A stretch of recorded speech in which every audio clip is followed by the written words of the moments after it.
November 19th, 2025.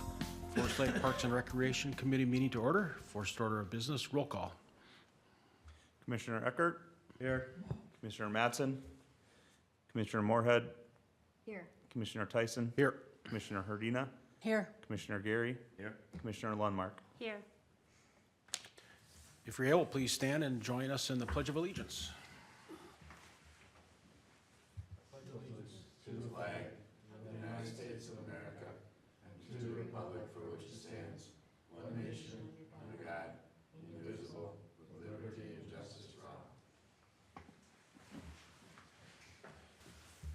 All right, next item, approve the agenda. Kyle, you've got an addition. Yeah, we have Keith with Let's Go Fishing. I'd like to make a motion to amend the agenda to include a presentation from him tonight. Okay. Any problems with that? No. All right, motion to approve the agenda with that revision. So moved. Karen moves. Second. Second by Tim. All in favor? Aye. Okay. Let's move then to welcome Let's Go Fishing. Hi, my name's Keith Coonley, 7841 North Shore Trail North on Forest Lake, and I'm with Let's Go Fishing. So I think I had a presentation in March with Mark Ragditch and Kyle, so you have a little idea of what Let's Go Fishing is all about. I'll make it kind of quick here if I can, and not spend a lot of time, so we have more time for discussions. Let's Go Fishing is an organization, nonprofit organization that's been around for 20 years. We operate in Minnesota and Wisconsin in 17 different communities, 17 different chapters. And we're starting up 2 new chapters, one here in Forest Lake and one in Wausau, Wisconsin next year. So that's what we've done. We've started here. The organization has had, in the 20 years it's been in existence, has had over 250,000 guests that it's taken out. So we take out seniors, veterans, disabled individuals, and youth groups on fishing and boating trips, free of charge, typically on a handicap accessible pontoon. And so what we're trying to do is continue to do that here in Forest Lake. We've got 20 years of experience and knowledge that we can bring into each of the new chapters. And each one of our chapters is its own independent affiliate, which means we're responsible for our own finances. The good news is all the local donations that we receive stay local and stay within the organization in each community. So to give a little status on where we are, where we were, where we started, where we are now, and where we want to be, we incorporated in July of this year. We estimated we'd probably need about $75,000 worth of funding to get our first year up and going, needing $60,000 for a new custom-made pontoon, and probably about $15,000 worth of equipment and materials for our first year's expenses. We started out completely focused on funding because that's a pretty big ask. And we're at the same time trying to look for volunteers and look for guests, of course, the seniors, the veterans, disabled individuals, and youth groups.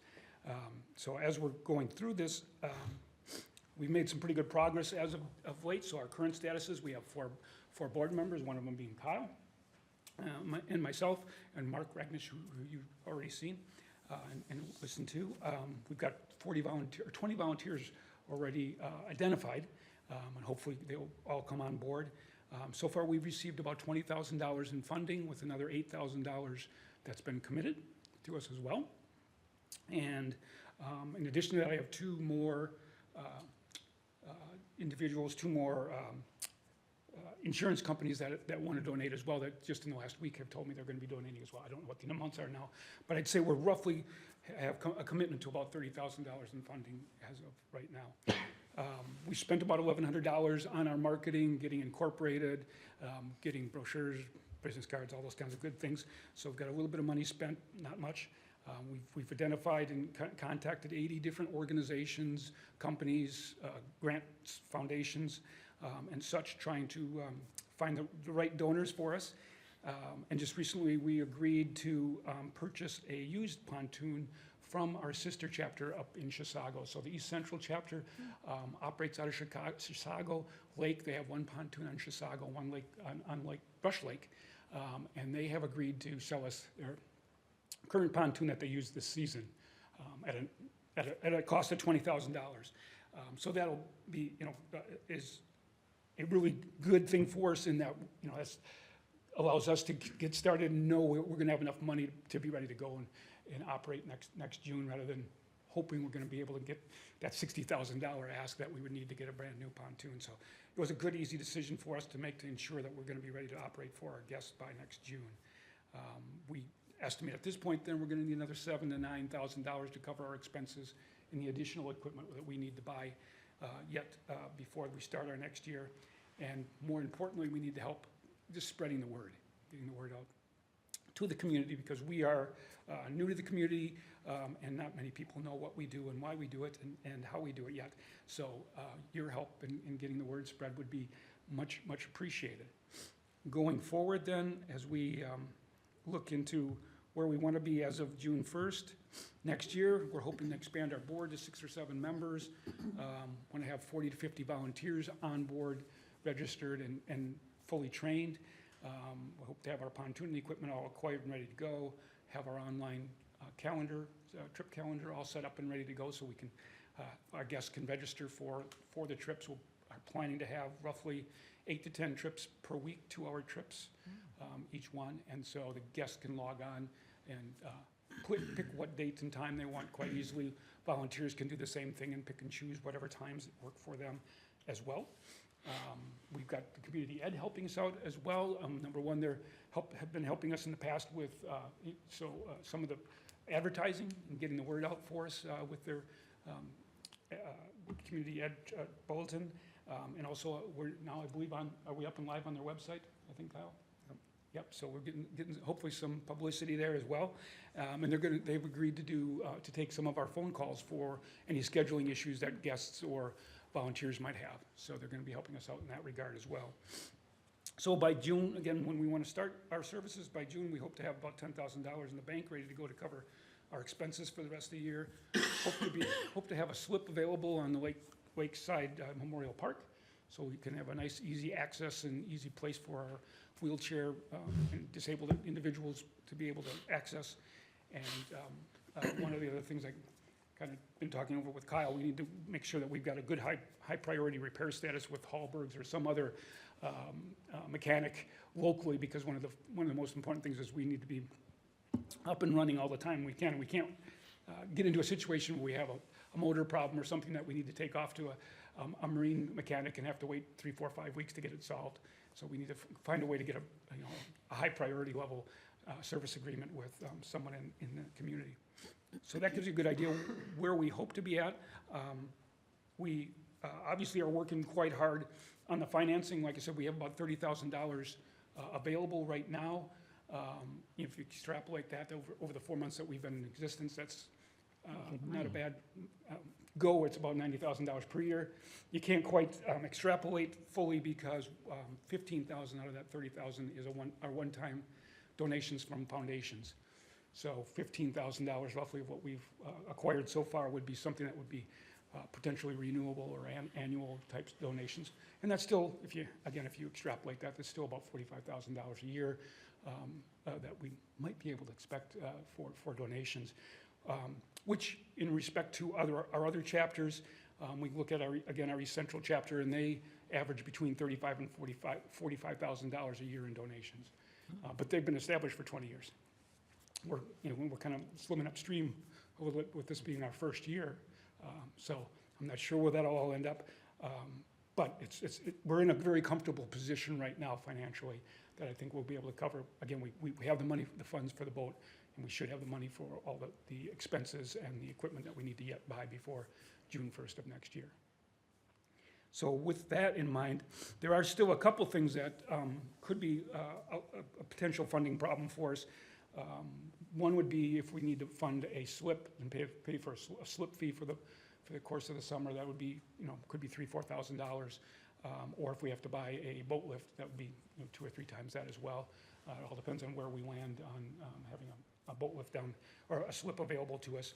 And the other big thing that will come up is that we need then to look at funding for a new pontoon at some point. The pontoon that we're going to be purchasing is 10 years old. with a newer motor, so it should be reliable for a couple more years, but anybody that has a boat knows that over time, they get less and less reliable, especially since they sit on the water, and that humidity does a lot of nasty things to the electronics and switches and whatnot on the boat. So we have to start thinking about the funding that we need to replace that boat in the next 2 to 3 years. Thank you. Any questions or comments from the members? And it's very positive when you talk to the folks in the community, that's very positive, so I would hope that you'd be able to raise the funds. When veterans or seniors, do any of them pay anything just because they want to, not because they have to? Well, we're always willing to take donations from anyone. Okay. So we won't say no in that regard. So some people do, on the, at the end of their trips, they will offer, cash donations or such for us. We don't ask for it. It's, considered completely free to everybody. But some people will provide that for us. And this slip, maybe we could ask the city about paying for a slip. Would that be anything that the city can partner with? Yeah, so currently we're working with your boat club on trying to figure something out. I've talked with them a couple times. The most recent conversation was their slips can't fit the pontoon in it, but they're willing to figure something out with their dock, which I haven't even told Keith yet, because this was just a conversation I had with Brian this morning. They're willing to work with us, but we're gonna have to look at like city ordinances. The hope is that they aren't gonna charge us any sort of fees. That's the goal, but we have to kind of prepare for fees. But certainly that could be up on the table for discussion, being that we're kind of a partnered on deal. So certainly could be part of the discussions. That'd be good. Have you guys reached out to Invisible Wounds here in town? Yes, I was just there this morning for the chamber event, but yeah, I've talked with Russ a few times. Okay. So yeah, there's a lot of crossover Right. with a lot of those organizations like his, and it's a fantastic organization as well, so I'm sure we'll be working with them. I do know in the past that they have sent people up to Chisago and to Stillwater, where we have other chapters operating, so it'll be a lot more convenient for them now to come down to the Lakeside Memorial Park and use our boat instead. Well, thanks for coming to give us an update. All right, thank you very much for your time. Thank you. It's an exciting project. Very much Effort. so. We all should spread the word. Yes. Okay. All right. Next item is open forum. Seeing we don't have anybody else here, I think we can go past that. Next board item, approved minutes from our October 15th, 2025 commission meeting. Any revisions or a motion to approve? Move to approve the minutes. Karen moves to approve. I second.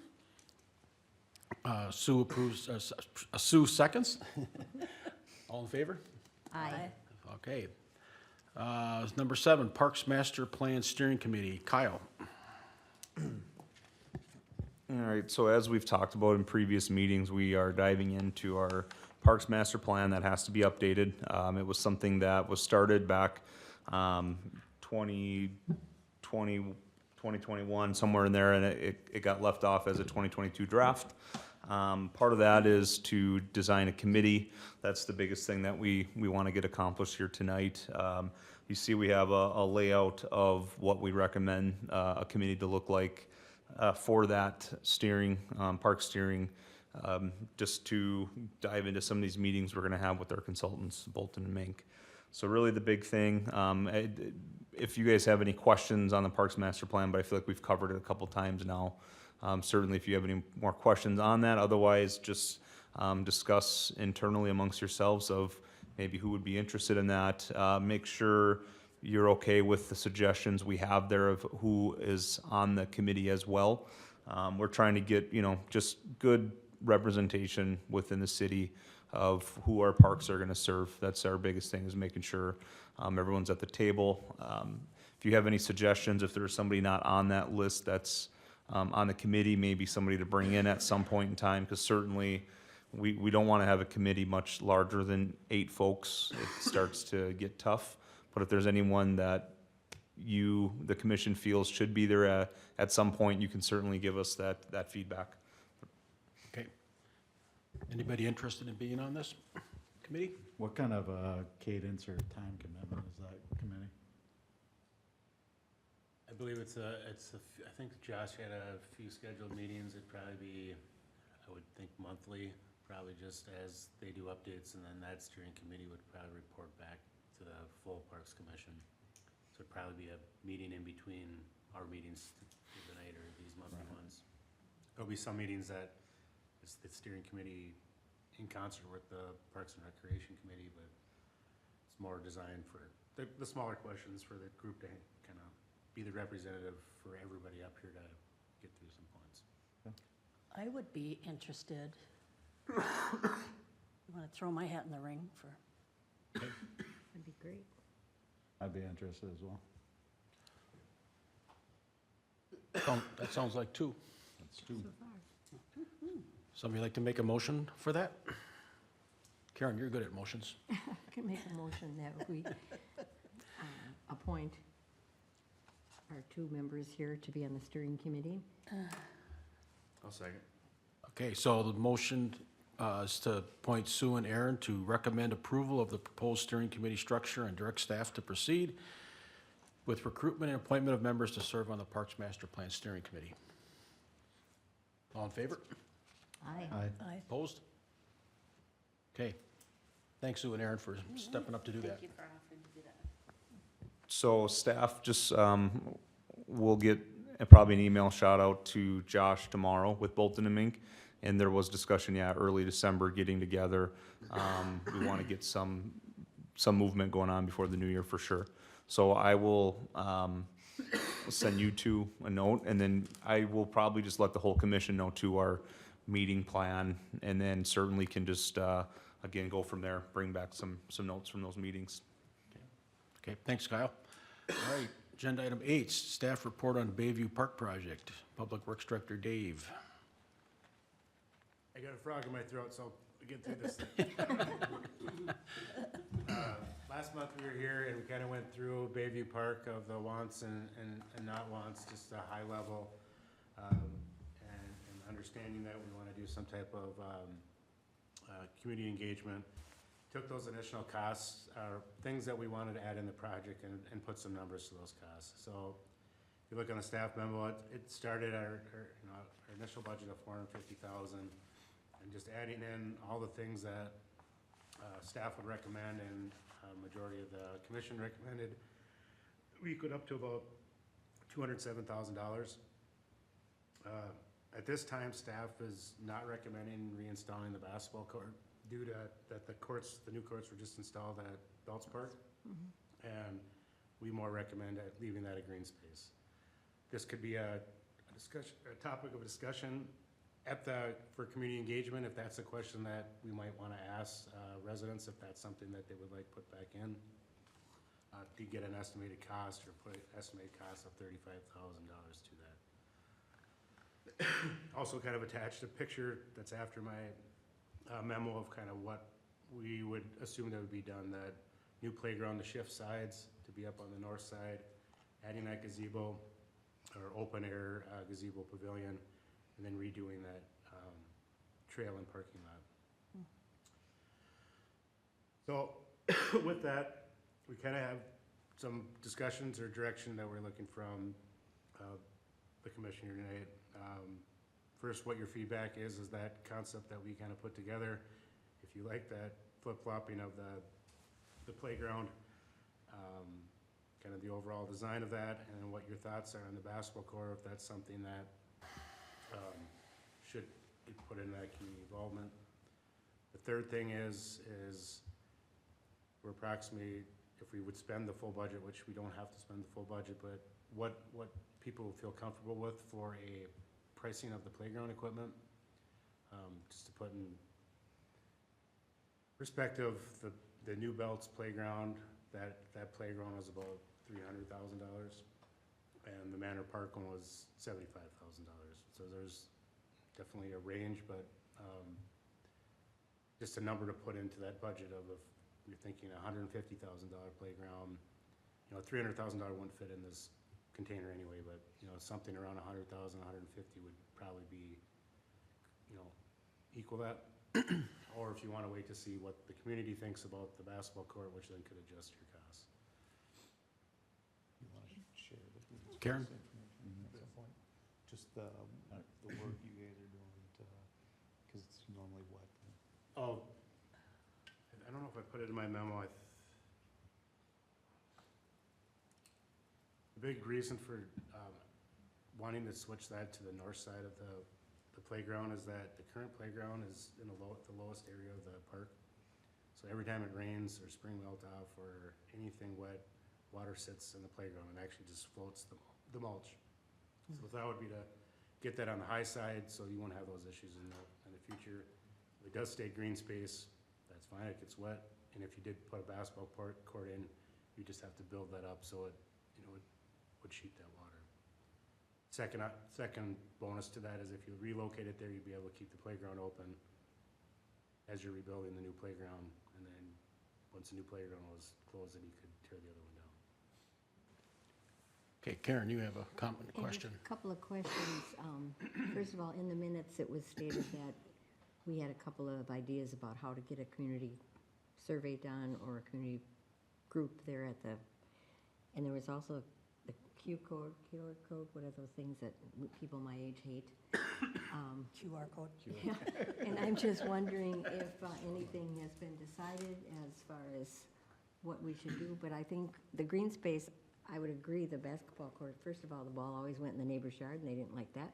And secondly, we do have the nice facility over there, so I'd be in favor of that. But I would really like to wait and see what the community that around there thinks.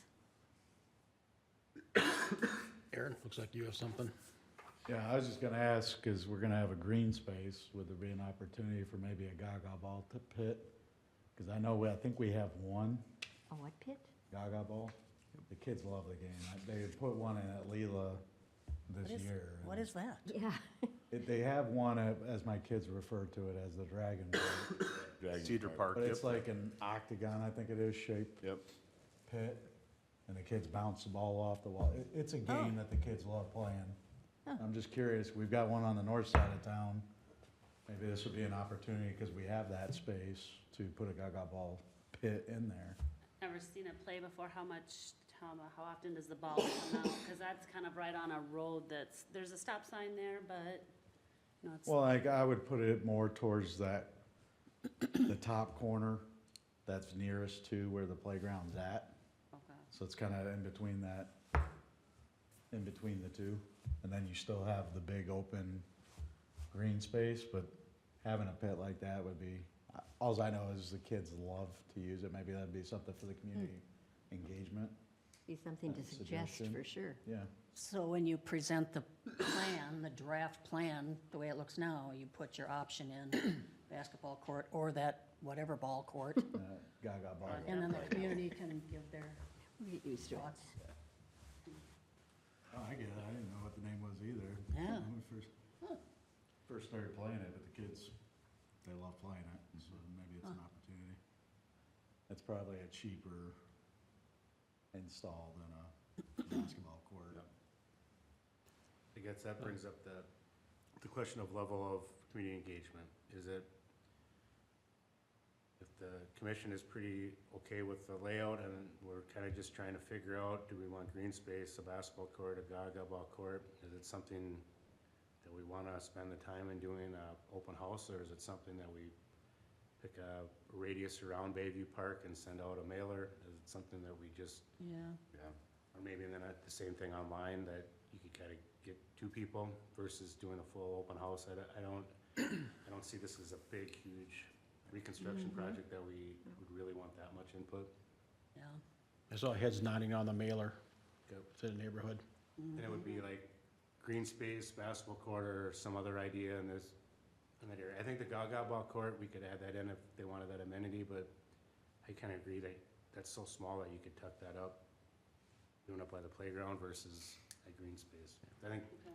if the commission agrees that, we're asking more about that green space. Do you want to keep it green space, put a new basketball court in, or a suggestion of something else that could be in that place? Dave, I understand the drainage issue. Back in my mind, I'm remembering the resident that came in when we moved the outhouse out in the one ball fields. So one thing to think about is those two houses now that suddenly are gonna have a playground really close to them. And I think people, if they buy a house in the playground in some spot, they, okay, that we accept that, but now if you move the playground closer to their house and they're not aware of that, so whether you contact them directly to make sure they're okay with that, but I could see a potential concern if I lived in one of those houses and suddenly a kid's playground got close to me, I'd probably be concerned. The drainage issue, not knowing the grades out there, but certainly we could raise the playground too. It seems like there's plenty of money in the budget to bring some fill in. And that basketball court area then could become green space, you just flip flops. Flip it back out. Yeah, but you know what I'm saying. To just buy that house. I was about to say, you know, would there be an option for a privacy fence? Because I've seen those go up when they put stuff near a home. Then it's another maintenance issue for the city and, Well, they had the So- trees, and then they took the trees down, and I know that was a problem that didn't get taken care of properly or promptly. and at the same time, those people might see it as amenity, to have a playground right next to their house, but it seems like if we're gonna do public engagement, those two residents I would think would be the most critical to check in with. Yeah, well, as we do this mailer, we'll definitely get contact, but we'll reach out personally to them for sure. I know I've talked to the new homeowner at that new property, so I have her phone number. Okay. We'll find that other one, just to get their feedback and thoughts, and that's what we can bring back if they're both definite no's, and that changes our flip-flop, and if they're don't cares, then we can keep it the way it is, or still go back to the other. Then your question on the budget as far as how much to play on, you've got a good handle on how much playground equipment for that size you've gotten. And you know how these projects go, my suggestion is just make sure you leave a good, healthy contingency in there for something that might come up, whether it's the Gaga or Yaya, Yo-yo. Yo-Yo. You know, how these public works projects go, there's always something unexpected, so to have a healthy contingency to deal with that. Yeah, I think we'll have more than enough to put a really nice playground in there, even if we add a basketball court or some other amenity, that we'll have a very good wiggle room, that we'll have this project a nice place, well under budget, that we can spend for future projects. Karen? Could we include the local people that were here for Manor? Is that one off of Harrow? They came with the fish, and they were a local group. Oh, Yeah, for that was the- great, except for they still haven't installed the playground that they were supposed to install in September, so So is it their holdup, or the city's, or whose? it is theirs. Whoa. Same thing with the Veteran Memorial Project that we have going with them. There is a pretty important piece to getting the whole project done that was planned on in September, and we still don't have those either. This would be competitively quoted, just like the other projects. So we'll send it out to those same 5 or 6 companies that'll, Yep. but, there's been some issue with 2 projects with hitting timelines, so it's, but they will still get it, we're still gonna send it out to them. All right. Anything else in this? Otherwise, that you get enough direction? Yep, so what Kyle and I will do then, between now and probably the next commission meeting, is send out that mailer and do something online to get that coming. We'll probably report back in January with the findings, and then really dial this in, and then probably get a recommendation to put the RFP out for the playground, to keep this kind of moving and get everything going. So we want to, hopefully gets us approved, just following that timeline that we have there, so we can get that built this summer, instead of waiting till right now. It'll be still waiting for a playground in Thanksgiving time, so. All right, thanks, Dave. Yep, thank you. All right, moving on to item number 9. So we got a mix of agreements and policies to review, and I purposely try to mix them up so it doesn't get too mundane here. But Arts in the Park, we operate on a agreement with a gentleman who books all of our entertainment. He's also in charge of the on-site, setting up speakers, making sure everything is operating well. It is just an annual agreement that we have with him. The agreement, there was a 2% add-on to all of his fees. He asked for like 5%. We just came back with, we thought, 2% bump was reasonable, especially knowing that it's probably gonna be an ask every year, right? So that's really the only difference. All the information is, reviewed. This agreement's been drawn up by the city attorney, previous, and again, there's not many changes other than dates, and that 2% increase. So really just looking for, a recommendation for council to approve this, and, spoke with Woody a couple times. He's already got a draft lineup done for next year, and we'll roll right on, and the more we can get that planned, the more we can promote and advertise. So getting this done now will be big for us. We'll flip it over to the November 24th council meeting then. All right. And just also, he has signed, he's agreed to this, all the agreements we're gonna go through. Everyone's agreed and have signed. We just need, obviously, our recommendation for council approval. Just so if that is a question in your head about where everyone's at, all the agreements that we'll talk tonight have been gone through and the contractors have agreed with. So, I definitely think he's the one we should have, and 2% is, Fair. okay, we can give more next time. yeah, He yeah, we, listens so well to the community. I love that. He takes their input and he wants to know what they think, and it's one of those things where we definitely, we'd love to, give as much as we can, but we're trying to make sure we have the budget for music too, right? The entertainment part of it, so. All right, would somebody like to make a motion to recommend council approves of the proposed agreement for professional services? So move. Tim moves, I'll second. Sue seconds, all in favor? aye. Opposed? No, it's always a, Yeah. Melissa's an aye. I'm not- Unanimous. I'm with you. Unanimous. Okay, all right. Item 10, Arts in the Park Policy. Kyle again. Speaking of arts in the park, there's several, we've talked early on, when this commission started, we're lacking policies, and while, myself, I'll scoff at policies, but it's nice for consistency, right? And, making sure that we're across the board, justifying what decisions we're making, why we're making them. Certainly, it does help just to have that, on paper, and again, it's a nice guideline. So it's just, overall, just how does the event work? What needs to be done? When does it happen? Certainly, this is something that this past year is my first time running the event, so there could be tweaks made as we go, but this just gives a really good idea of what I have to look out for, and again, down the road, what people need to prep for. There has been a vendor handbook that's been signed by all the vendors year to year, so this isn't necessarily going to replace it. It just, again, talks about the overall policy of the event. So just looking to get that policy in, and again, recommend approval for it. Any questions for Kyle on the policy? Is, each of these vendors, they get an invoice for the season, and they're asked to pay up front for the season? Correct, yep. Has anyone asked for a refund for maybe they can't show up on one of the nights and? Within the handbook, it does say, after a certain point, just no refunds, and a lot of that's just because it's promotions that go out. Yeah. In its standard market procedure of once you're in, you're in. Yep. Our rates have been pretty reasonable in the past too.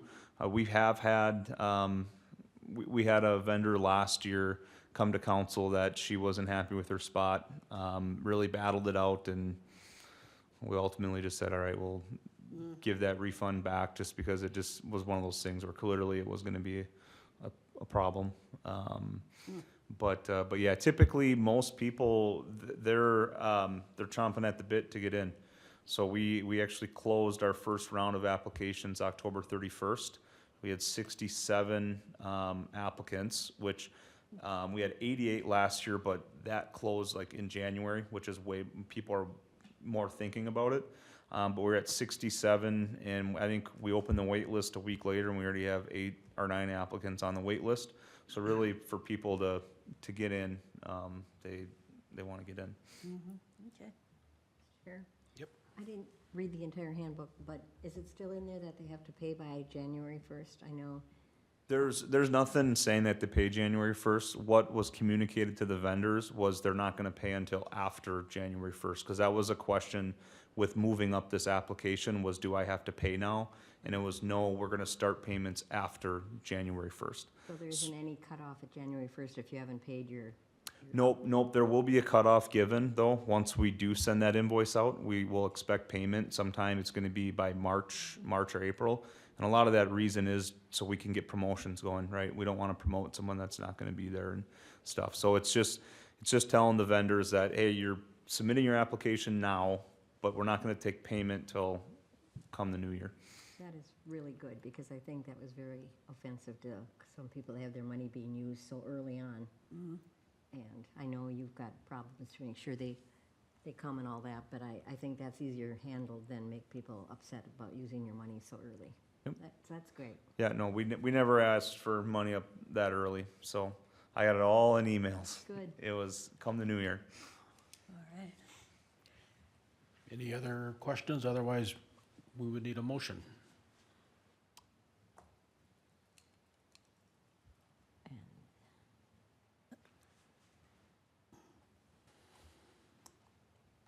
Including in that, the handbook and all that, is that all in there? The handbook we can certainly, send that out for review if the commission would like, but the handbook is not included in this policy. So help me, what is included in this policy? Just like 3 bullet points. Yeah, it's just to give an overview of exactly, okay, so what is Arts in the Park? Well, it's gonna be our event, and this is when the applications come out. This is what the vendors can expect. They're gonna get a handbook to operate off of, what required documents that we're gonna be asking of them, and then how the payment works. These are, It's below the memo, the policy. If you just keep scrolling, Karen? Yeah, I just kind of looked at home, but I'm kind of looking to the point again about who's going to make the decision where. Are you going to do that on your own, or would you like a committee to talk with you about it, or get feedback from last time? Was it good, bad, or in between? I know you did a survey, it came back pretty positive, but there's always. so I think really we can certainly talk about it, but the purpose of the commission wouldn't be to necessarily certainly suggestions is just fine, but it wouldn't be the commission making any decisions on vendors or anything like that. Not necessarily making final decisions on policy, certain suggestions, and again, the handbook, we can certainly bring up and take suggestions or feedback, what commissioners are getting. But it would be something that ultimately, I do make the decisions on that, based off of, what we find from other markets and what makes sense of what we're trying to do. It would be kind of nice for each of the commissioners to just have a little packet, like the handbook as reference, and the policy, just, Yep. in case anyone's confronted by someone asking questions, they got the handbook in hand, and good reference. Yeah, we can, again, send out the handbook of what we currently have for review. Can certainly do that. To me, this policy is more about the general questions, right? I'll get vendors ask me, how does this work? How does that work? Do I get a handbook? And this is kind of one of those, here's a generic overview of what Arts in the Park is. So it's an update of the handbook they've had before. Because they've had a handbook. This is the policy. The handbook is still exists.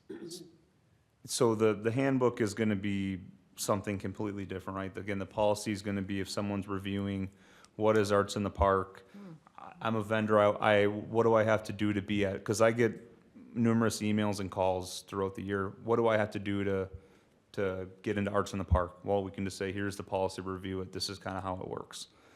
These are just more, I guess, of frequently asked questions, but then again, it just kind of lays out, we're gonna have dates posted for next year, this is when our application's gonna be, just so it's a consistent year to year versus we fly by the seat of our pants and just say, we're just gonna do the application now because we have time. It just kind of gives us a timeline built.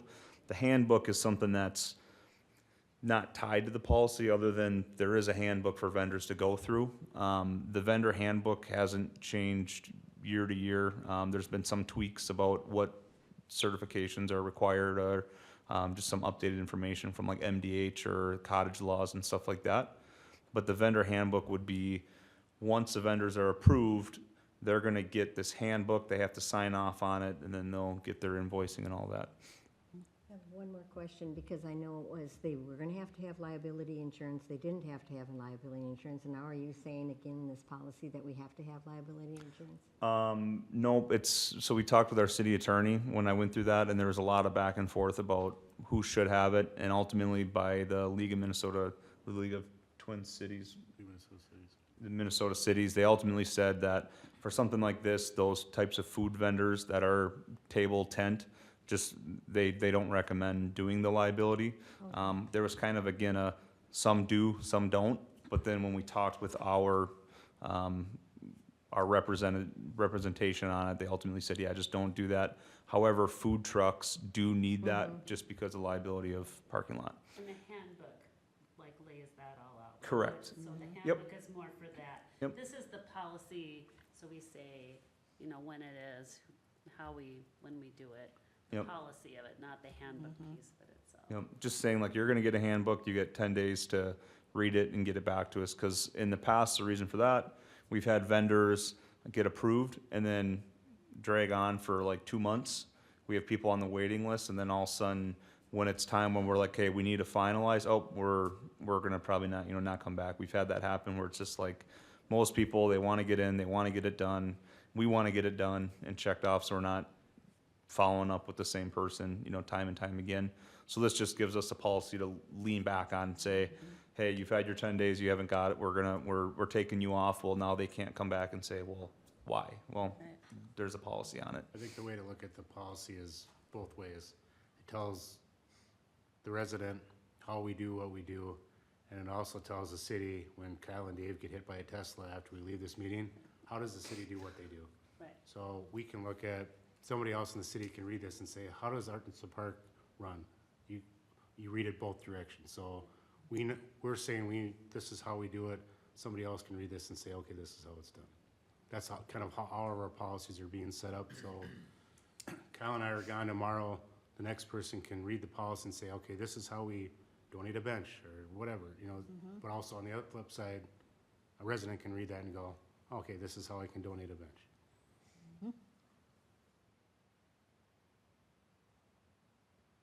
All right. Any other discussion? I'm not gonna beat it up, I know we got a lot to do here on this thing, but I'm just gonna ask my question one more time, because you just said again, 10 days and you haven't turned it in. Now, then you were saying they have until March, or early April maybe? So is that something that they have to sign up at a certain time, and when they sign up, they have like 10 days? Or did I not hear you? To pay. So how the timeline is gonna work, right? So we have the application. First round of applications close on October 31st. We're working to get our approved vendors done now. And then once we get those approved vendors done, we'll send out a note saying, you're gonna receive these documents in this timeline. So we'll say, we're gonna send out the handbook on January 10th. You're gonna have basically 2 business weeks to review those terms, get us a signed handbook, because the next thing that's gonna come out is an invoice. That invoice is gonna have a 35-day deadline, and this is just kind of, it's not like, I'm predicting the timeline of how we're working with like our accounts receivable team to get everything lined up to say, what's a good time frame for you guys to pump out 85 invoices for this event? So we're working on that timeline currently, but this is just, again, that frame to give us the timeline to work within. Okay, All righty. looking for an approval. So we need a motion. Written out here, I make a motion to recommend the council approve the arts in the park policy.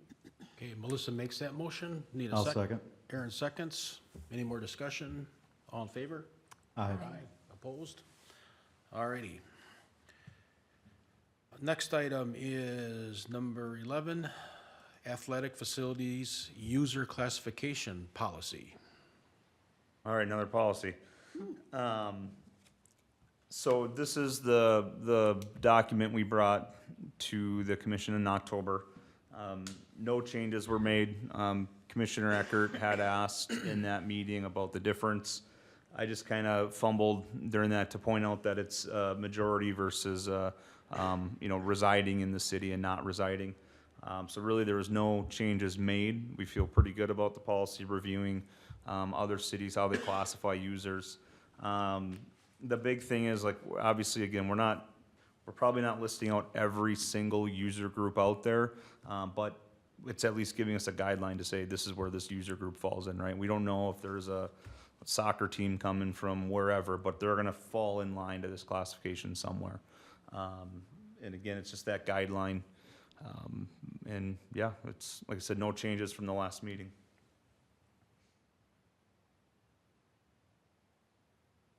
Any questions for Kyle or Dave? Move We did- approval? Karen's moving, Karen's moving approval to moving to recommend council approves the proposed athletic facilities user classification policy. Correct. Second. Tim seconds. Any more discussion? All in favor? Aye. Opposed? All right. See, I threw Dave in there for questions, so that's why I went quick. All right. Good job. All right, number 12, staff report on Veterans Memorial Agreement. So this is referring to the project that the committee has going on down at Lakeside Park. It's actually fairly common to see these types of committees using city parks for this type of project. And most cities do have some sort of long-term maintenance agreement with said committees. Sometimes those committees are, they are a organization, meaning they're an official nonprofit or a 501c3 or, whatever to classify themselves as an organization. Within our city, the committee is not a official organization, but they are backed by the Legion and the VFW. A lot of what they do is, that's where they get their funding from. They also obviously do private funding. But the city feels it's very important, and the committee does as well, to have this very laid out agreement of, all right, who does what's the responsibilities. Again, this is an agreement that has been reviewed by both the proper Legion and VFW chain of command, and they have agreed to it. They've signed it. They're looking forward to getting this project wrapped up. Another important piece, this type of document is needed, being that the committee ultimately received grant dollars. They are the ones that receive those funds, and they need some sort of agreement like this to provide the state to get that grant. So that's kind of another reason why we're making sure we're getting this done now. Excellent, I think.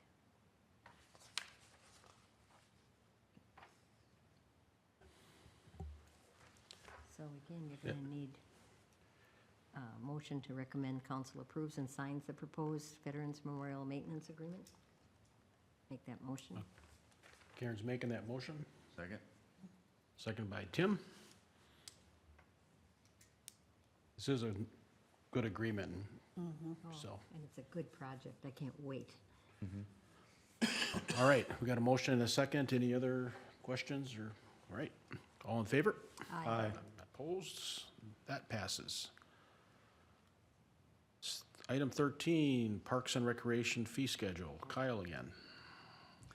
So annually, city staff has to put together fee schedules for each department and basically predicting, any sort of increase in prices for, whether it's staff or material costs, et cetera. For the most part, the biggest change from our previous fee schedule to this is just how we laid out our fee structure. The field cost, there's not a huge discrepancy between the two, 2025 and moving to 26. It's more or less just that we've added the different classifications in there. But yeah, you can see overall all the current rates that we've built in for the Parks Department. There is some things in there that may may not get used. So just for instance, some of the sponsor levels, right? That doesn't mean we're gonna fill them, but at least that way we have them built into the fee schedule. So when we go to talk about those things, they're there. Again, I don't think, obviously the arts in the park, those are probably the only increases across the board, just with how, kind of behind we have been on those prices. And we've talked about those before. Correct. Yep. Excuse me, again, looking at the Fenway Park, have they looked at the schedule? Yes, and with that facility use policy that we just recommended approval, we do have in there that we do have some wiggle room to work out like a large, any sort of group that consumes a large amount of rental. There is a chance for some sort of discount. And so FLA is gonna end up receiving basically a 50% discount off their classification. They are aware of that. That's based on them using 2,000 some hours of those fields. It's still gonna be an increase of what they've paid in the past. But they have been okay with that. And I actually did, just cause Cindy, couldn't be here tonight, I just asked her for an email of confirming that everything's been going good, and she just said, sitting good with the city. It's a work in progress as we try the new process with our sports. We look forward to continued positive partnering with the city. So it is something that FLA's been pretty positive about. Certainly the groups themselves, you know, they're not overly excited, but at the end of the day, there's a lot being lifted from those groups moving to us as far as field maintenance and preparation and scheduling and all that stuff goes. As long as they're Right. happy, I'm happy. All right. Need a motion on this one to recommend council approval of the Parks and Recreation fee schedule. So motion. Aaron moves and Tim second. Sure. All in favor? Aye. Opposed? All right, that passes. 14, Castlewood Management Agreement. You've been busy putting these together, Kyle. Been busy. Small print. It's good. Yeah, Castlewood, we, with foursome, we had some back and forth about some verbiage. There was just a change, and really I think the only change in that agreement was the indemnification portion of it. The background on that basically is how the previous language is that the manager of the course assume all responsibility for like damages, meaning that if a golfer hit a ball on a 97 and hit a car, which is what we dealt with, they're responsible ultimately for it. And really, the city, myself, I don't know, I shouldn't speak for the whole city, but myself felt like that's just not, it doesn't seem like the right thing, that they should be liable for that. It's our course, they're managing it. So the fact that we, you know, don't have something to keep a golf ball from going on to 97 is not really their problem. But it was just some back and forth with the language on that. Otherwise, the agreement pretty much is the same. This date changes it. So Yep. So date changes. City attorney was very involved with the back and forth, so it's been all reviewed. And we feel really good about working with foursome. They've been a positive impact to the course and operations. So What Karen? happened to the irrigation situation, and also, are they gonna continue if they make a certain amount for this season, that the city will then take what's on top of that or something? So yeah, the agreement just states is that the foursome, they're guaranteed 50,000 to make, and anything on top of that, we do split, and that didn't change. So anything that they make in addition of their expense and revenue, we'll do a split. That stays the same. The irrigation, are you referring to the project? Right. So that's something to discuss for next year's, you know, we gotta have, I think December 8th is when the budget will be approved, and that's when we'll look at our next year project. So nothing's moved with that. Okay. That will come back to this commission, I'm assuming. Or how does that work with that project, the irrigation project? So, in talking with the commission, we kind of we're directed that we want to do a further evaluation of that irrigation system to see if the whole thing needs to get redone, or if it's parts of it, or is it the pump house or whatever. So staff will come back throughout the winter. We'll try to work on getting a quote for somebody to actually do basically an audit on that irrigation system to see if we can bring that number down, or if the answer is yes, it needs to be all redone. So I think that was brought up by the commission. Let's just make sure we're spending those dollars without just spending it. Let's see how bad or how good it may be. So staff is planning on to work on that, finding some contractors to give us that audit. But I don't foresee, even if it says it's 100% bad, that would probably be moved to a 2027 project at this point. Okay, thank you. Yep. Are there any other questions on the agreement? If not, entertain a motion. That's a longer one. We won't read it right now, but it's in the memo. I move. Karen. Thanks, Karen. Karen makes that motion. That's in the memo. Happy to have them. For the people watching, it's to approve the agreement with Castle, Foursome Golf Management to manage Castlewood Golf Course. Karen moves. Second. Tim seconds. All in favor? Aye. All right, thank you. All right, 15, hometown holiday music contract. So similar to Arts in the Park, we have music contracts with performers. A lot of it is to do with when you book a night, they just want to make sure that if something happens, that there's some sort of agreement lined up where if it gets to that day and we cancel 2 hours before, there's an understanding of some sort of compensation. But the agreement is the same that we use for Arts in the Park, just obviously customized to hometown holiday. We did opt to do like the live entertainment. We think that's a good draw. Certainly give it a shot, and I mean, hopefully you guys all attend and can give us some feedback on it. But in years past, we've used other local performers. This year, we're gonna still have some local performances, but just add that live entertainment piece. So the music contract's pretty straightforward. Again, it's basically the performer will come in for $300 and perform for 45 minutes. The performer is a local Forest Lake grad who does some, wedding performances and stuff like that. So it's something that we're excited to have, but this contract just makes sure that both sides, we have expectations from them and they have expectations from us. Any questions? Aside from the music portion of it, do you have any need for participation of commission members at all? I have that in my staff update to ask you guys kind of, some involvement.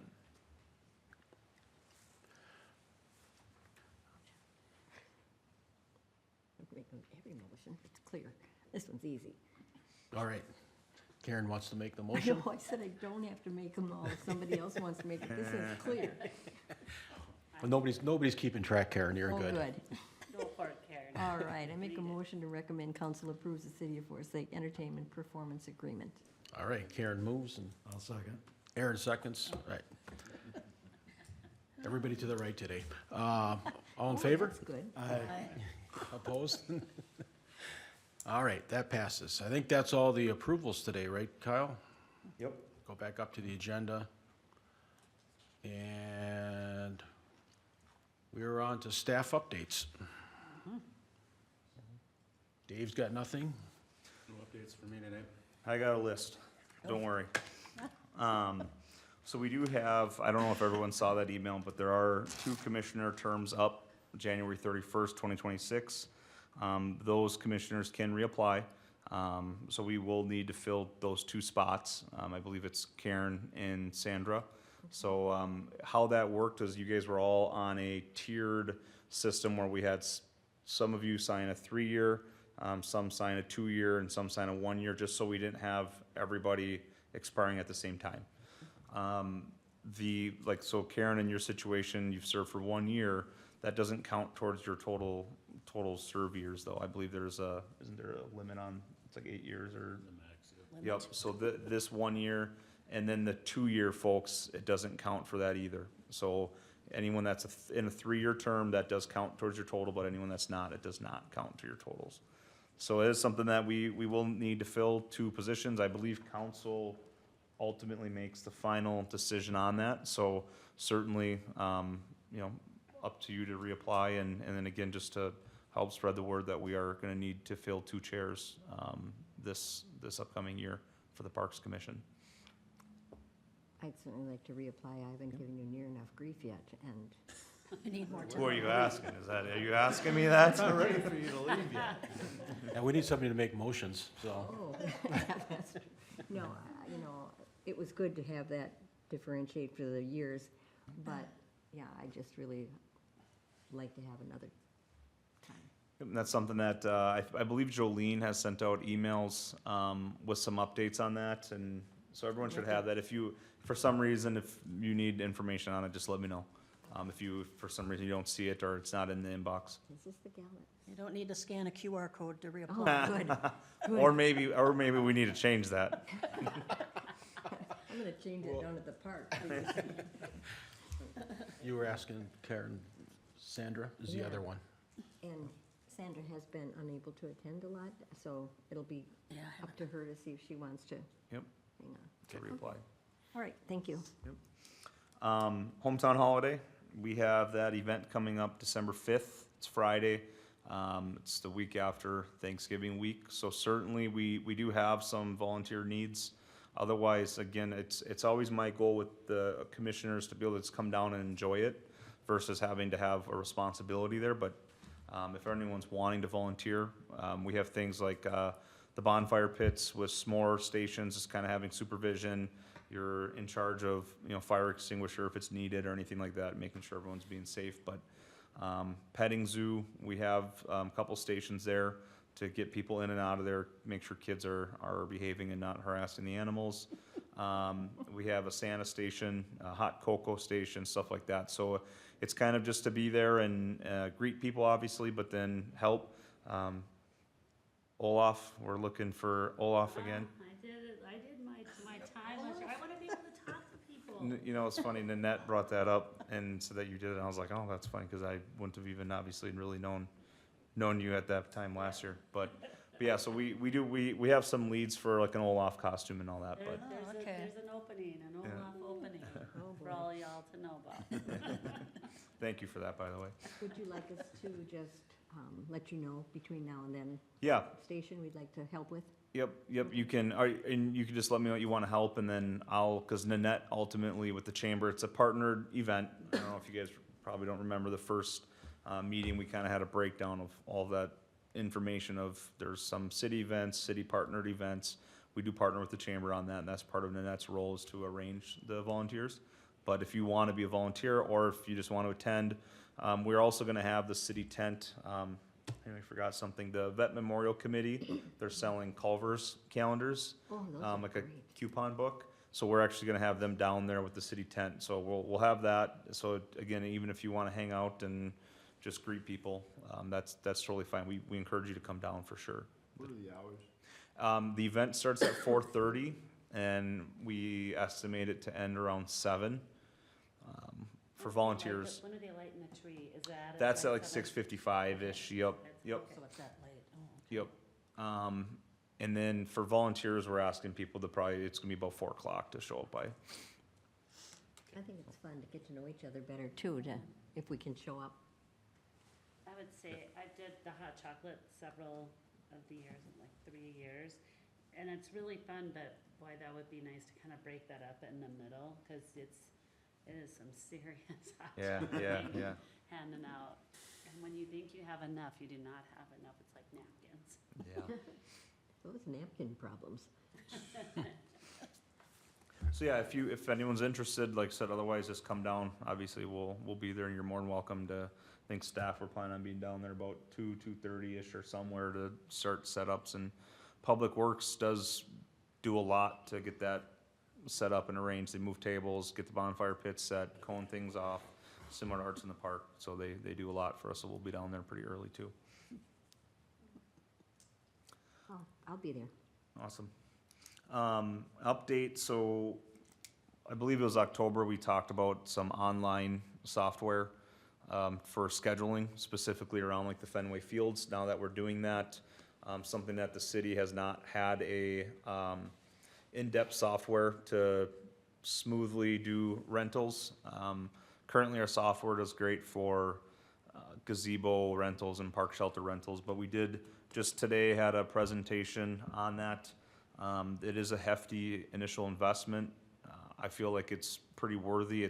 There's a lot of information that this system takes care of for you versus you following up on a lot and having to plug in a lot of information. The initial investment, it's $8,808, and then an annual fee of around $7,400. So that's something that we're still trying to get some more information on with this company. It's Civic Plus, who is our backing for our website, and then they have another portion of that, Civic Rec. And what the system does is basically you plug in all your information and users will go through and they'll check the box of what they are, what group they are. It automatically classifies them, automatically kicks out bills, automatically puts in their time slots, if they need field prep or not. And then staff can easily set up, the system will kick out emails to those that are gonna be doing the field prep and can just do a daily email to them saying, these are your fields that need games and stuff like that. So it is almost like replacing a part-time staff member or just taking time off my hands in that sense of tracking. Certainly we'll have to be hands on deck. It's not going to just do everything for us, but it does take off a lot. So it's a hefty buy-in, but I think from my experience having that at your fingertips is worth it. So just that's an update for now. There's no ask or anything like that tied to it. We do another call tomorrow to do some more discussion on it. So. Thanks for that update. Yep. I did cover the selling Culver's calendars. Those are, again, the veteran committee, they get to sell them for $15. Culver's just printed out 400 of them and just donated them. So they keep all of that revenue from the sales. Culver's gets nothing. Obviously, it's advertisement for them, but that was obviously a very generous give. And they get coupons. Correct, yeah, so when you buy the book for $15, you get about $60 worth of coupons to Culver's. So it's really a win That'll sell good. kind of for everybody. So there's only 400, so we think they're gonna go pretty quick. Yeah, because businesses were asked if they want to buy them for their, so those 400, if that's all they have, they're going to go very quick. Correct, yep, so the chamber, with working with the committee, had put it out to all the businesses, local businesses, basically saying if you want to buy them and sell them to your site, we'll direct people to go and purchase them from you. Ultimately, it's kind of how they're moving that, so we think they're going to go pretty quick. Kind of a little celebration for the arts in the park. I don't know if we brought it up in October that it was up for a nomination of a community award for event, and yeah, it did win the Green Award. The definition of that was it celebrates chamber member businesses and organizations that lead by example in environmental stewardship, including implementing community-minded volunteer efforts into their operations. By showcasing how sustainability can be good for business, these leaders inspire others to adopt similar practices. Voters shared that glowing remarks for uniting the community week after week throughout the summer. Voters highlighted that the event has grown so much in the past 2 years and remains a shining example of good in our community. Others noted that it brings people together while leaving the park clean and respected. So it's just kind of for city staff, public works team again does a lot, and then we have our park rangers that stayed there till 10:30 sometimes, trying to make that park spotless, and anything they missed, public works obviously is right on top of it in the morning. So it's a nice recognition for the city for that event.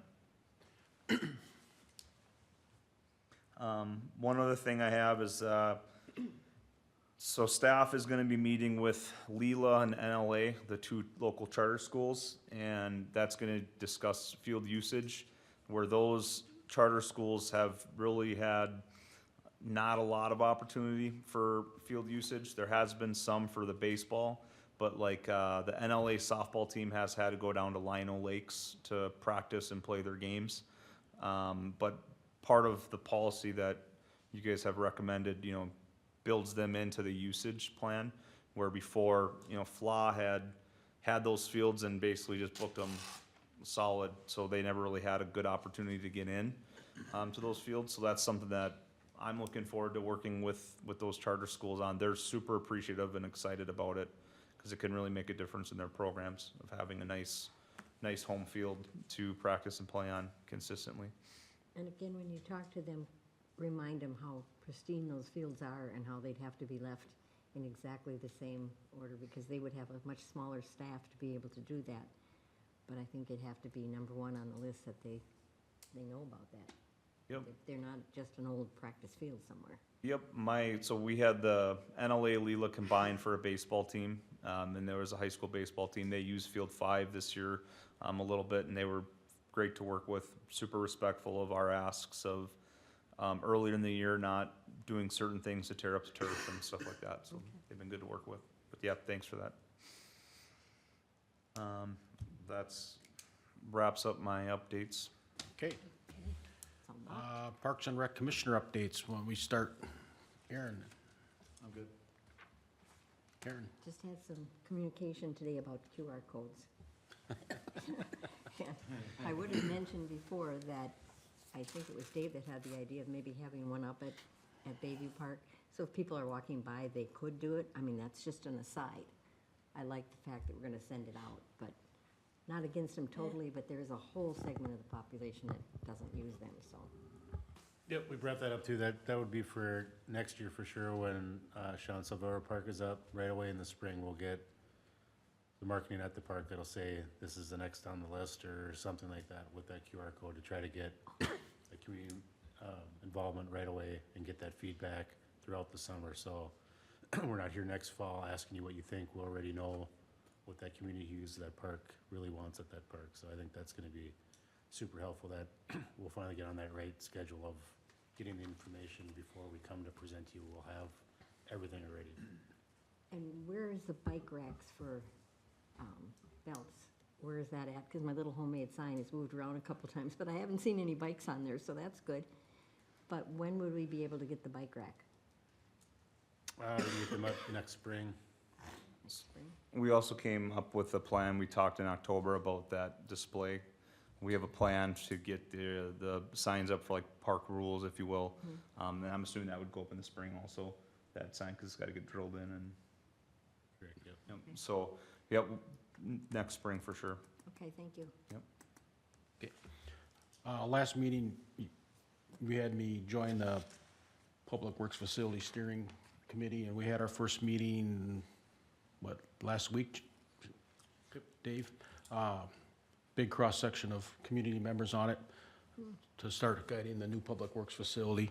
I mean, we sit here every meeting talking about making our parks great, but you need to have a great building to maintain those parks. And if the question is, do you really need a new building? All you gotta do is look at the current Public Works buildings. But even before the committee started, when it first talked to when the council first got a workshop on this, professional construction manager, they reported that they've done over 300 assessments of public buildings in Minnesota, and only 10 times have they recommended that the buildings be demolished. Forest Lake has 2 of them. Oh, So the need is undeniable that we need a new Public Works building. Is there a price tag to it? Certainly, but there's also a cost of not doing it, and it's only gonna get bigger. So I'll keep the committee updated, but it's a good group. There's a great architect working on it, and certainly Dave's staff and the council and mayor are heavily involved, so it's needed for the community.